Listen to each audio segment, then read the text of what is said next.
Sarah, welcome to the Hello, show. How are you? digging that soundtrack. I just wanna start dancing, but that'll probably I know I'm people missing start like my tuning out. headband, my Olivia Newton-John little Aussie riff there for you. Yeah, thank you. I appreciate any Aussie references that come my way always. Well, you haven't got a headband, but you've No. what do you call it? You've just finished up on a helicopter simulator or something like Oh, that. yes, You've got a exactly. This is my side hustle, helicopter pilot.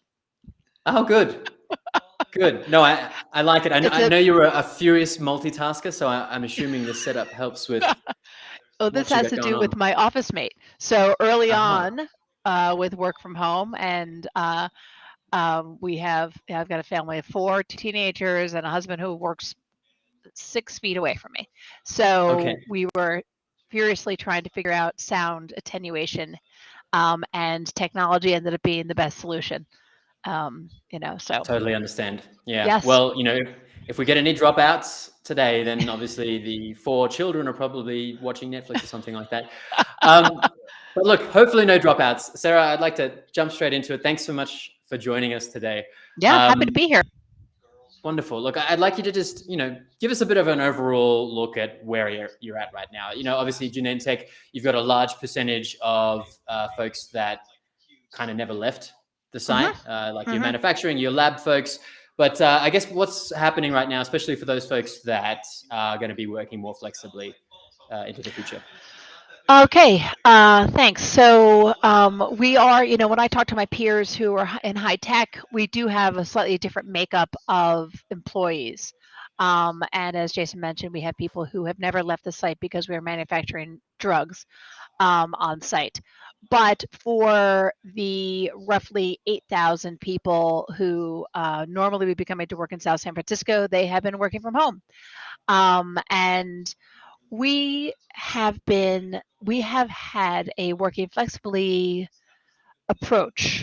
philosophy approach since 2018, February 2018. We adopted something, but it was, I would say, sporadically adopted. Some groups were all in, and some groups were sort of still wanted to see your face. And it got down to the manager level. I don't think this would be a surprise for anybody out there. So when we were uh, gosh, it was, I think it was April, May of 2020, and I was working with the executive committee, and they're like, we need to bring people back. I said, well, why? Why are we coming back? And so we started to have a really good conversation about the where, when, and how work gets done. Um, and so at the end of 2020, coming into 21, we started a future working conversation across every functional group at Genentech, because we have people from the manufacturing floor, in the R&D labs, and to marketing and sales, legal, etc.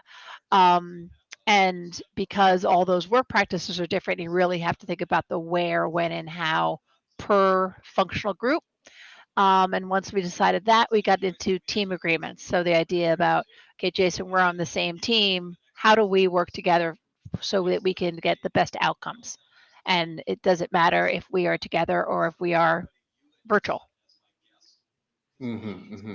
Well, yeah, and I'd like to jump into that future of work initiative a bit more, and I guess a bit of what that process has been like. But I know a big part of that, like you just mentioned, is setting up how it's going to work so that Mhm. everybody's on the same page. And I know you've got, I guess, guidelines that you're kind of piecing together still, and you don't quite know what that looks like yet. But talk us through that process of figuring that out across the Sure. organization. Well, and the guidelines are for Genentech wide. We believe that our people are our greatest asset. But we also believe that our campuses are integral to our success. In-person collaboration is an important component, not the only one, but it is an important component to our innovation. We are a very, very mission-driven company. We are in the business of saving lives, and we have the pharma vision, our 2030 pharma vision, which is bringing 3 to 5 times more patient benefit at half the cost of society. So there's an urgency to what we're doing and making sure that we are not losing ground, not stumbling. Um, because if we're not moving forward, we're not going to be able to drug the undruggable. So to that end, we the future of working agreements go to where are you on campus all the time because you can't do experiments in the kitchen. So are you on campus all the time because manufacturer lab based, or is your job sort of physically anchored to a location? Are you episodic remote, which is what many are, I'm sorry, ad hoc remote, which is many of us were pre-COVID, which is 2 days a week, I work from home. Um, Something new we've introduced during the future of working is episodic remote, up to 12 weeks a year, I think maybe 8 weeks, 12 weeks. But let's say that you care for parents in another state and that you want to work somewhere else. Or let's say you've got a house in Tahoe, you want to go there for the summer or the winter, whatever. So supporting that kind of work. So that's all about the where, and the when is, do we agree as a team that we're going to have a compressed work week, or whether we're going to have a different core working hours? And then the how is, do we, flex retirement? I have 3 people on my team who now work like half days or 4 days a week, but get to keep their health benefits and everything with an end date, which means I have 18 months or whatever it is to get all the transition out of them, all their knowledge, and they get to sort of ease into retirement. So the future of working gave us some guardrails around all those conversations. And then you get into the nitty gritty, which is, how do we work together? How do we communicate? When do we use Slack? When do we use email? When do we use video calls? When do we do in person? So Okay, yeah. Well, thank you, and thank you for that overview. That sounds quite comprehensive, but also I'd like to talk a bit more about that. This idea of setting guardrails, so to speak. The folks that I'm speaking to, it's kind of a mix. There's folks at organizations that are super rigid, want people back in. They've got they're quite strict, or they're set in their ways in terms of how they expect people to interact with the physical space, or how they interact with each other outside of the space. And then at the other end of the spectrum, particularly like your tech company folks, they're a bit more looser with it, and they, happy to sort of leave it to their teams to work in the best way they want to. And from what you're telling me, it's kind of like it's kind of an in between in the spectrum, or somewhere in between those two poles. So I guess what's your take on this? The need to set guidelines and how you go about it, and why they're so important, especially when you dig into the nitty gritty things. How key is that when we're heading into this flexible work future? we found that setting the guidelines really is important, especially per work group. For certain groups, they have agreements that certain meetings will be all in person or all virtual. That hybrid is not an acceptable solution for certain meetings. I would say that by allowing the business units, because the work practices are very different per business unit, to set their own guidelines, we're trying to accommodate the full range of flexibility. And we're also not going to get it right. I think that's also super important to acknowledge. We all know how we worked pre-COVID. We all kind of figured out how to work from home during the pandemic, but we don't know. Like, I was just on a call, we're talking about the endemic stage. So where we come out of this, but we're not really out of it. We might even have a COVID season in addition to a flu season. So we don't know what work's going to look like. So we have these future working agreements, and we've started them. And I was just talking to a group, and their agreement is 2 days a week. They expect people to be on site. They have not dictated what 2 days a week. So would they have plenty of space? Will they not have enough space? Will they be the right people be together to collaborate or not? I do have a theory that the when and the who are going to become really important, and then the where you agree upon. So that these people, the who, need to get together, and we agree when. But do we want to do it all virtual, or do we agree that we want to be together? So I think that's, I if we counted how many times I'm going to use the word agree or agreement, it's it's a big deal. It's a lot. Yeah, yeah. That was a lot of use of that word. I forget the meaning of it now. And I want to dig into Agree, an agree, aspect of agree. that. Yeah, agree. I agree with you. I want to dig into that just a bit, but I just want to say, if anyone's out there tuning in, feel free to throw some questions up here on the side, and I'll throw them at Sarah. I'm just an event producer who needs a haircut. So put your opinions, your questions up here, and I'll ask them as you do that. But this idea, Sarah, of agreements and figuring out these parameters given all the uncertainty, and it's interesting that you say we're going to get this wrong, and it kind of makes me think about how organizations communicate with their workforce now. This last 18 months, we've seen this kind of revolution in the work-life balance, right? People have been rejoicing at the fact that, wow, I don't have to commute. I can sort of structure my life flexibly now. And there's been a bit of a celebration and enjoyment of that. And, as head of workplace effectiveness, I know you have a bit of a controversial view on this. Where do you draw the line, and in terms of how it stops a company achieving what it needs to achieve, but also allowing employees to have this flexibility? What's your take on all this, and how does the company convey that need? All right. Well, I have to give a big disclaimer here. This is not a stated opinion of Genentech. It's my personal opinion, Sara Andersen, which is, we talk a lot about work-life balances, which is a phrase that I don't really love because it implies imbalance. I prefer to talk about work-life integration, because the moment this came into my world, it took a while to integrate how that happened. So the personal opinion is, if we're going to talk about balance, then sometimes work comes first. And I feel like with the pandemic, the scales have shifted, and maybe it was about time the scales shifted to our lives, and maybe for some of us, and myself included, that it almost felt like, okay, now we have permission to put our personal things first sometimes. I think that's great, but I think we also, and maybe it's because we are in life sciences, and the company is finding new molecules to treat conditions that have no treatment, that I feel like there's urgency, and we need to remember that there's balance. Work doesn't always come first, but your personal life doesn't always come first either. And what I really, want is to encourage everybody to have conversations. If, there's going to be times that your personal life has to come first. And if you have a good team and you guys talk about what's going on in, like work related and non-work related, then you can say, hey, listen, guys, I'm underwater personally for a week. I mean, I just took my son on college tours and I was underwater for a bit of time. Like, I need to take some time off and do this. But then there's also times where we say, hey, guys, listen, we have this deadline and we have to create this and we have to get this done. We all need to be focused. Are we all good? Can we all do that? So I would love to encourage those kinds of conversations, that work-life balance isn't every day that it's going to sort of settle out. So, but that is my personal opinion, not the official opinion of Genentech. Understood. And the little millennial flower in me is going, Sarah, leave your paws off my personal life. I want my balance. But you delicate you're little right. flower. I know. I'm such a wonderful, delicate little flower. It's great.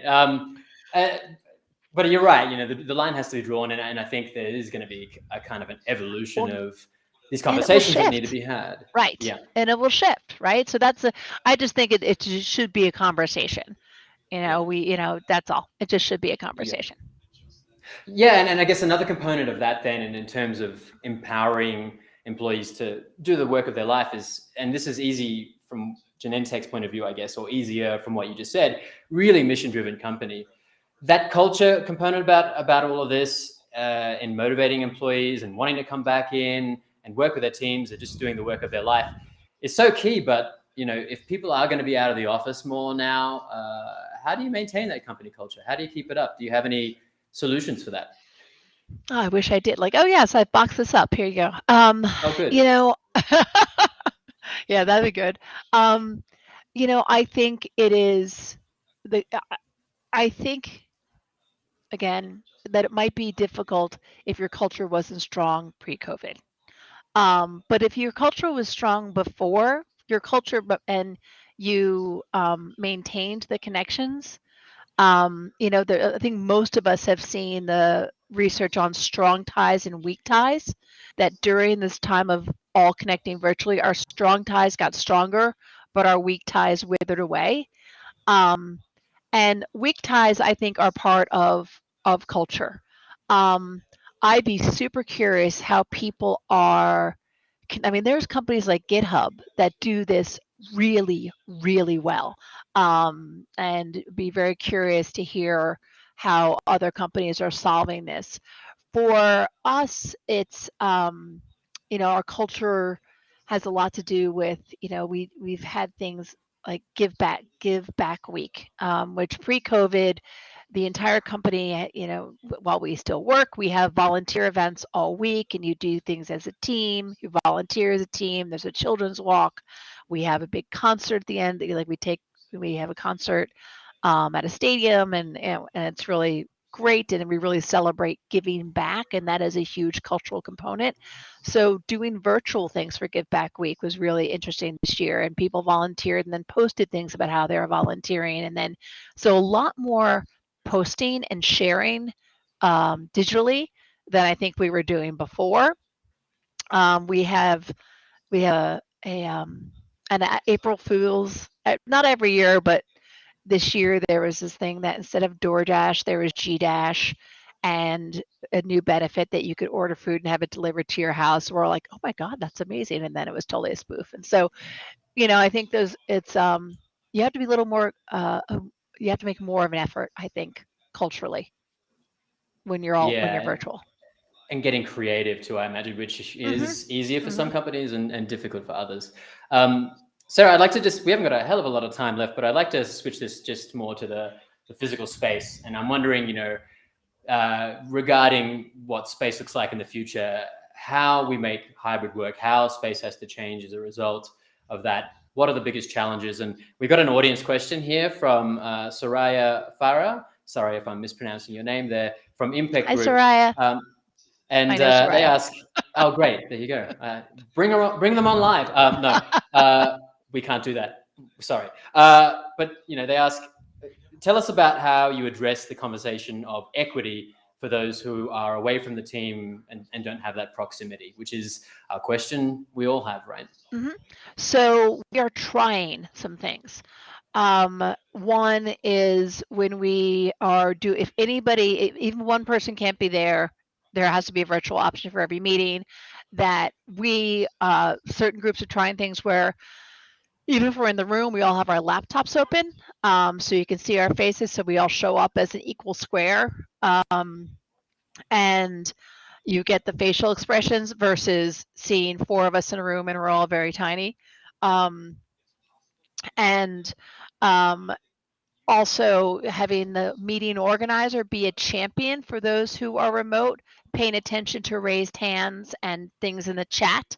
So taking on some responsibility as the meeting organizer to make sure that those who are not in the room are having an equal voice. Raising hands has been great for those who don't feel as comfortable just speaking up, but they do have something to say. So we want to make sure we take what we've learned during this time and bring it forward. But I will say personally, having participated in these meetings that are hybrid, it's still a little stilted. We're not getting the riffing off each other or the building up. Yeah, and So I guess, yeah. that's kind of how we're addressing it right now. Right, and I guess definitely that piece, having a meeting champion, that sort of re-education or just mindset change is going to be key. But what about the technology? I mean, that's in terms of making these things work. Do you think how far away are we from an ideal situation there? Do you have an ideal situation of what the Yeah, perfect no, we tech don't would have an be? ideal situation. I mean, we have, conference rooms that have nice big monitors, and we have one-touch meeting. So like getting into the meeting is really easy. But one meeting I was in recently, actually a couple months ago, so we all had our laptops open. There's about half of us in the room, about 3 or 4 of us were remote, but we were wearing masks. Let's see if I have one handy. And because we're so used to it, we have the masks on, and we're all looking at the big screen. So my laptop's open. All you're seeing is the side of my face with a mask. That doesn't really help.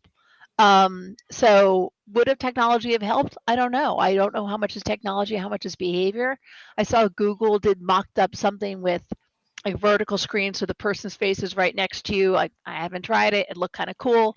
So I don't know what the technology, where we're going to go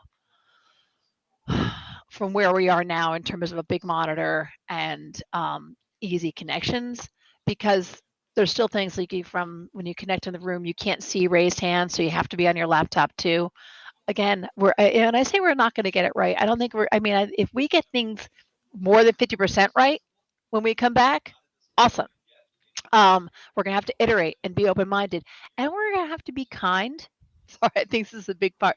We're going to be kind with each other and kind with ourselves, and understand that we are all learning, and we're stumbling through a little bit.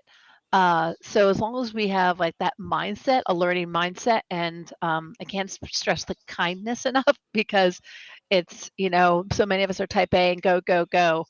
And so when things aren't all firing on the right cylinders, we get frustrated. But it's gonna take a little bit till we figure this out.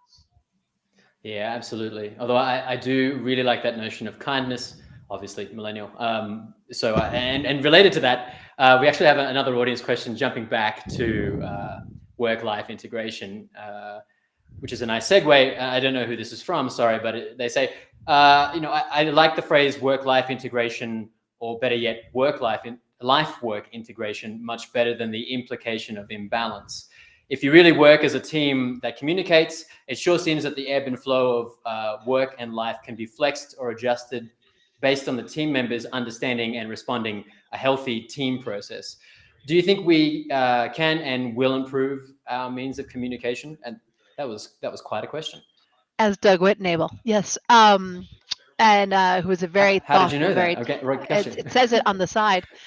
Gotcha. He's a very thoughtful, Gotcha. very talented, very well-rounded individual.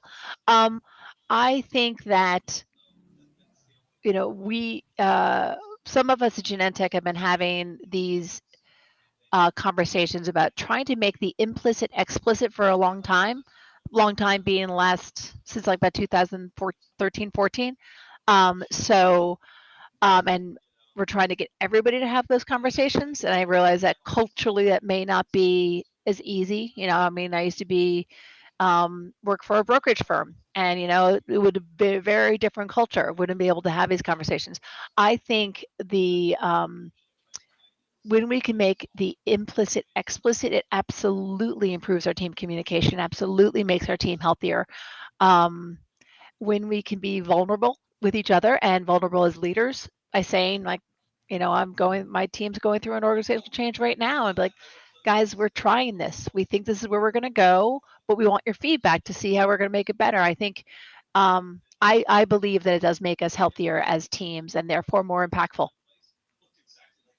Excellent. And thank you for the question out there as well. And we're just about out of time, Sarah. It flies like that. But I like to ask this in closing. Is there anything that kind of pisses you off at the moment in the CRE community, or especially right now with everything that's going on? Is there a line of thinking that you just like, doesn't make any sense? What's a pet peeve for you right now? That one size fits all. That everybody has to show up every day, and FaceTime is important versus results oriented work, or we could all be remote all the time. So I don't really like either one of those poles. I think that, again, it's got to be an integration of what's right for the individual, what's right for the employee, and what's right for the business. And I will say that was a major tenet of our future of working, which is follow the work, and then we'll figure out how to make everything work. But if we follow the work, some things aren't going to make sense. If you support the manufacturing floor, you cannot be full-time remote. You follow the work. So anything that pisses me off is when people approach it in a closed-minded way, that only one way will work.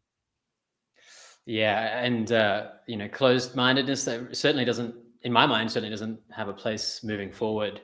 Everything's just a lot more fluid, and I like that. Put the work first. That's nice. Yeah. Follow the work. That was the wording. Lead with the work. Yep. Lead with the work. Yeah, lead with the work. Well, look, Sarah, thank you so much for joining us here on this little thing that we do in this little box. Really happy to have you coming along to WorkSpaces in Palm Springs next month, though. How you feeling about that? Have you been at any other events? Were you excited at coming together again? Yeah, I have been at other events. I'll attend one more event before I come and see you in Palm Springs. I'm going to give a plug. I didn't know what to expect in 2019. I was, a little nervous about it because it was untested. Best conference I ever attended. It was so valuable, such a great use of my time. I met I met peers that I probably wouldn't have met otherwise. The other thing I loved was that everybody was balanced. You got to meet with suppliers, but you spend 20 minutes with them. You get to actually know somebody as a person. And then when we were being social, it was all of us hanging out. I remember there was one guy from Envoy, I think. There was live band karaoke, and clearly this is like he does like cosplay in this. Like it was so fun and it was so good. It was an excellent use of my time, and I have told tons of people how great it was. So I'm looking forward to it. So now the pressure's on. You got to deliver. Thank you, but thank you for the pressure, but also thank you. That's just a wonderful endorsement, and I'm a bit floored by it, actually. Thank you so much. That's exactly what we like to hear. It's what we like to achieve when we get together. And hey, hopefully we can do it again in Palm Springs. Yeah, So thank you for those lovely words. And Sarah, thanks so much for joining us on Office Hours today. Thank you. Thanks for inviting me. It's a pleasure to be here. Awesome. Well, there you go, guys. Thanks for joining us on episode 3 of Office Hours. Hope you enjoyed it. Hope you learned something that you can take away into your universe and then make some other stuff happen based off that information. And this is the part where I actually give a plug of WorkSpaces, but Sarah did that much better and more eloquently than I can. You heard it right there. We'd love to have you along. Feel that environment, get that experience, come back together with people again. And work out this messy future that we have, this messy opportunistic future that we have ahead. Happening in Palm Springs, November 14th to the 16th. We're going to throw a link up here in the chat right now. Please click it. If you haven't, check out our program. We're going to be putting out our agenda next week. So yeah, request an invite and we'd love to see you there. And that is enough from me today on Thursday. Haven't got any other episodes scheduled as of yet, but stay tuned. And if not, we'll see you in November in Palm Springs. Thanks so much.